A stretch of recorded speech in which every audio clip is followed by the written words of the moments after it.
Welcome in. Belly up, have a seat, and grab a drink as we talk some Wingman Fantasy Football.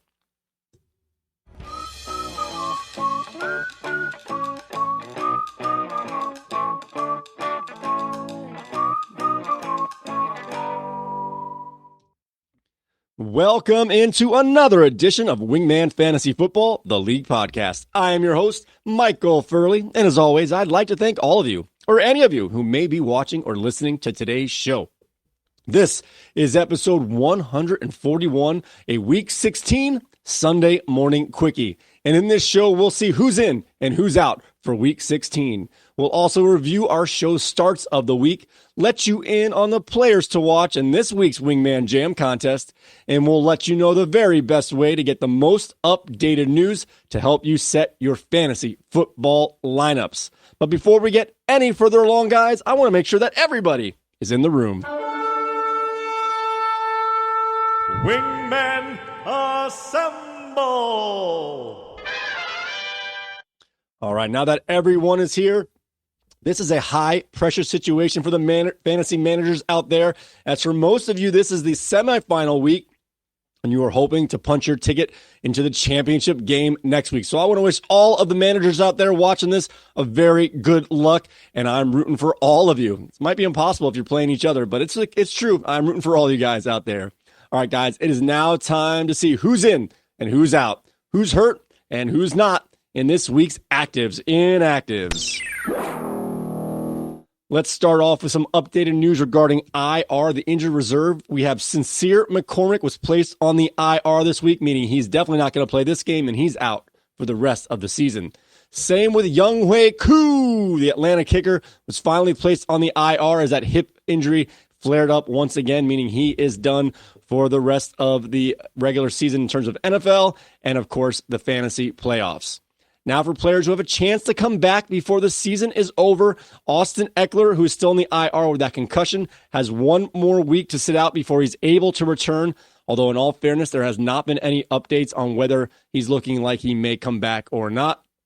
Similar with J.K. Dobbins, who's a starting player for a lot of managers this year, LA Chargers running back, also has one more week before he's eligible to return, and the Chargers already played their game, so there's a chance he can return to practice this week and maybe be active for next week. Now for players whose 4 weeks is over, but they're still, but they have different designations here. Chris Olave has been designated to return. However, he is not going to play this week on Monday night, but there is a chance he can be activated next week and return to the starting lineup for the championship week for the Saints. Now another player whose IR stint ended here, Hollywood Brown, Kansas City Chiefs wide receiver, was activated. And the Chiefs game was on Saturday, and he actually got on the field and had a pretty decent day considering his first game back for the season. All right, guys, now for some other bad news. These are players that are going to be out this weekend, starting with players that already missed as we had some games on Thursday and Saturday. Jaleel McLaughlin, Denver running back, he sat out the Thursday night game, making way for Javonte Williams. Who else was it? Estime and a practice squad player, Watson, got work. So Sean Payton just loves using three running backs no matter who they are. George Pickens, Pittsburgh wide receiver, also missed his game they played on Saturday. Now for players that have games later today and or on Monday, Cedric Tillman is still in that concussion protocol. He gets limited practices in, but he can't quite jump that last hurdle. He is going to be out today. Isaac Guerrero, we thought this was a meal ticket for the playoffs, but he is going to miss today's game. He is out against the Dolphins. Cade Otton, Tampa Bay tight end, he's going to miss today's game. David Montgomery, we thought he was going to go on the IR. He is not on the IR. He is seeking second and third opinions, trying to see if he can just rest that MCL injury to perhaps help the Lions in terms of their playoffs, but he is going to be out today. Jameis Winston has been delegated to the emergency quarterback as he is not expected to be active today for the Browns. And Alvin Kamara, this is kind of big here, guys. Alvin Kamara has already been ruled out for the Monday night game. Kendra Miller has the backfield to himself. Mostly, Jamal Williams might be sprinkled in there, but that is a potential dirty played for the playoffs here, but he is going to get a ton of work on Monday night in a negative matchup against the Green Bay Packers. Derek Carr, New Orleans quarterback, has already been ruled out as well. I don't know if that affects your decision whether you're going to go with Miller or not, but there we go. We have a couple big-time Saints that are out, including Olave.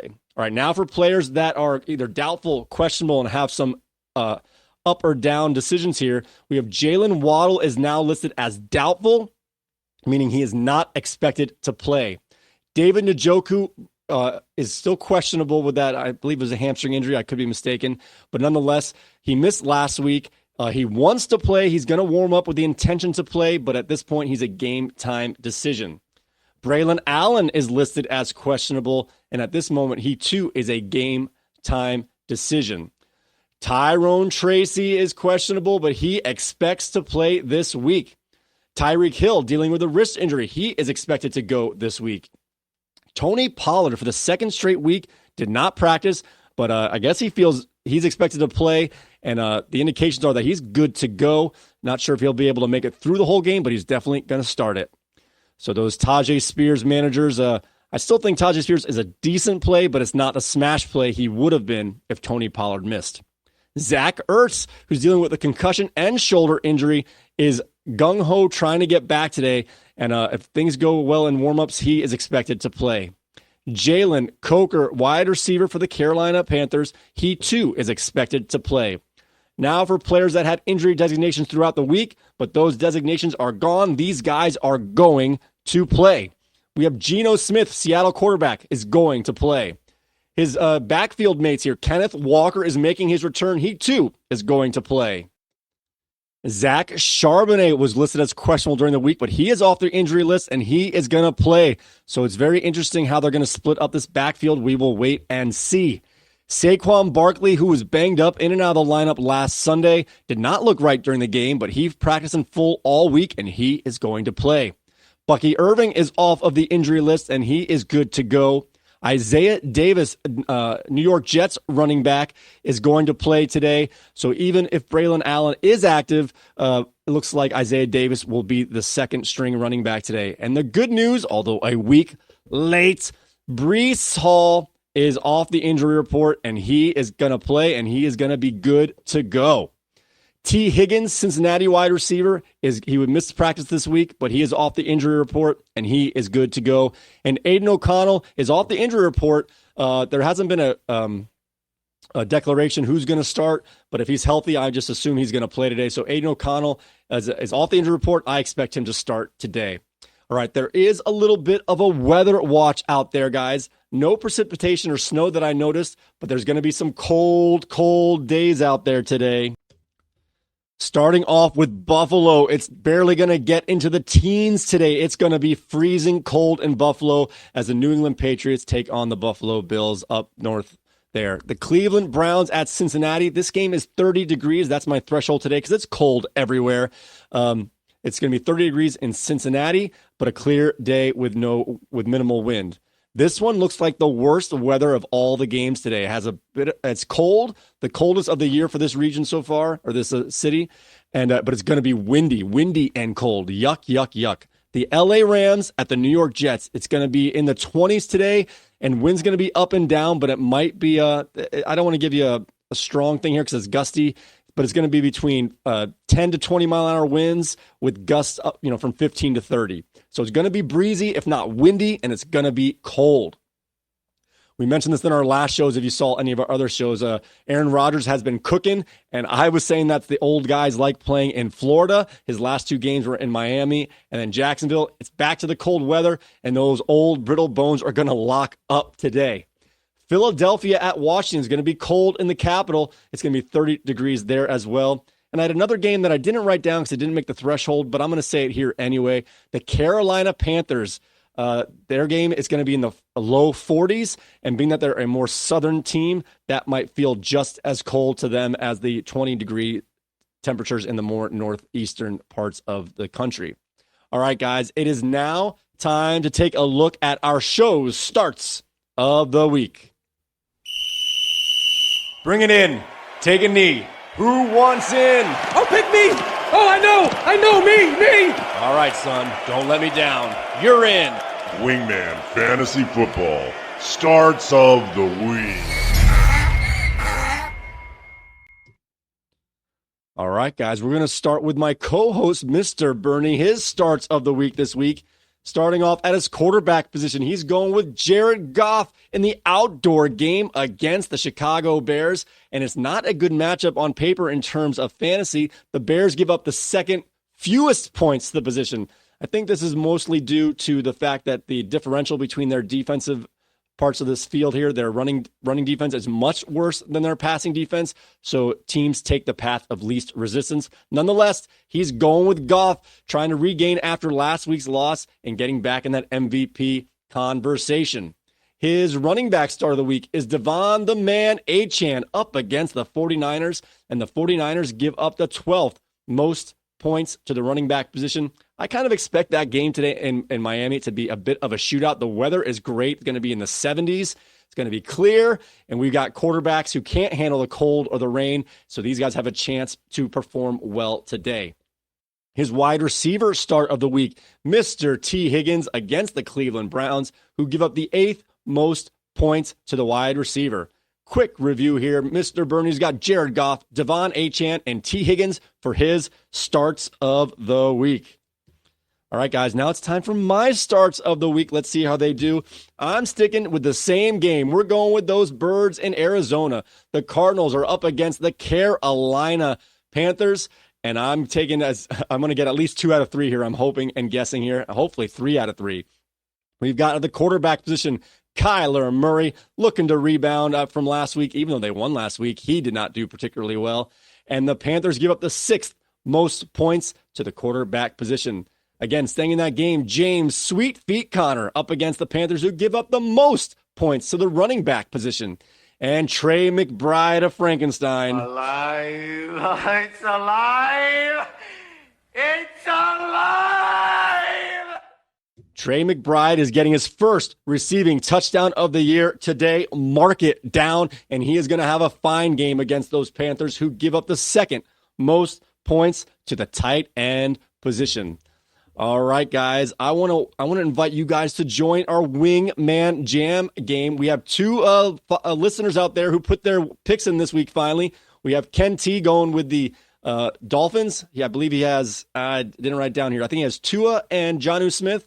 And then we have Lounge Flies picking the Lions. I know he has Jahmyr Gibbs and Goff and Gibbs. So we have so the Dolphins and the Lions are taken from our listeners out there. Thank you guys. I appreciate you guys playing. But now it's time to see who Mr. Bernie and myself are picking in this week's Wingman Jam. Wingman Fantasy Football. Wingman Jam with Bernie the Bounty Hunter and Amazing Spidey. Boom shakalaka!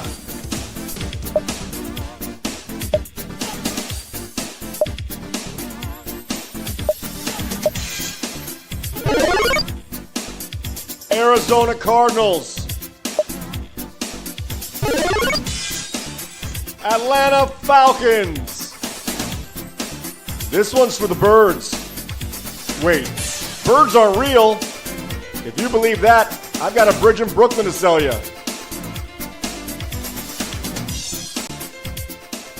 All right, guys, I'm sticking with my starts of the week in my Wingman Jam this week. I'm going with James Conner and Trey McBride up against the Atlanta Falcons from Bernie here with Michael Penix going with the rookie in his first start. I like the bold move, and Bijan Robinson, the great Bijan. Pardon me, would you have any Grey Poupon? All right, guys, friendly reminder, this is a suicide pool style. You can only pick your team once. Once you pick them, you can't pick them again. That's why some of these picks, you have to be a little creative here. And but go ahead and join us, guys. Pick an NFL team, pick any 2 players from that team. As long as our game hasn't started yet, we'll see the timestamps in the comments, so we know what's going on here. Just know that this week, you cannot pick the Cardinals, the Falcons, the Dolphins, or the Lions. Good luck to you guys out there in this week's Wingman Jam. Don't forget, guys, if you want to get the most updated news, go ahead and head over to wingmanfantasyfootball.com. wingman.com. That over there, you can get aggregated news reports, also Twitter feeds from prominent reporters, including Adam Schefter, Ian Rappaport, Pro Football Talk, and Around the NFL. And also, there's the inactive list that populates right when those things come out, 90 minutes prior to kickoff. Just remind you that those are listed in alphabetical order, not chronological order. So that once your team comes in, you got to look for them, obviously in alphabetical order. So scroll down looking for your team there, and it'll give you the updated news there with those questionable guys and game time decisions. And if there's any surprises, they'll pop up right there. It's the tool I use to get myself ready to go for my games, and you can use it too. It's a very helpful tool right there, guys. Hey, I want to thank you very, very much for joining me for this Sunday morning quickie. Again, playoff time for you guys still alive. Most of you guys who are watching are in the playoffs. Good luck to you guys. I hope you make the right choices here. I hope our starts of the week help and do not hurt. And with that being said, guys, I want to thank you all so very much for watching. Like I said, we have more Sunday viewers than during the week, and I appreciate you guys. We're probably going to have just one more Sunday morning quickie next week to end the season. We don't do this year round. We do it during the football season, and we'll be back on in the first week of August after the season is over. So keep that in mind. So subscribe now so you know when we come back next year, and also you can watch next week's show as well. You can find our podcast on Apple Podcasts, Spotify, TuneIn Radio, YouTube Music, and Amazon Music. You can also see our video feed at our YouTube channel at wingmanfantasyfootball.com/YouTube. When you get over there, guys, please do me a favor and hit that like button, subscribe, hit the notification bell, leave a comment. It'll get into our Friday morning mailbag, and you can also pick your Wingman Jam teams. Thank you again, guys. With that being said, may your glasses be full, your mugs stay frosty, and we will see you next time.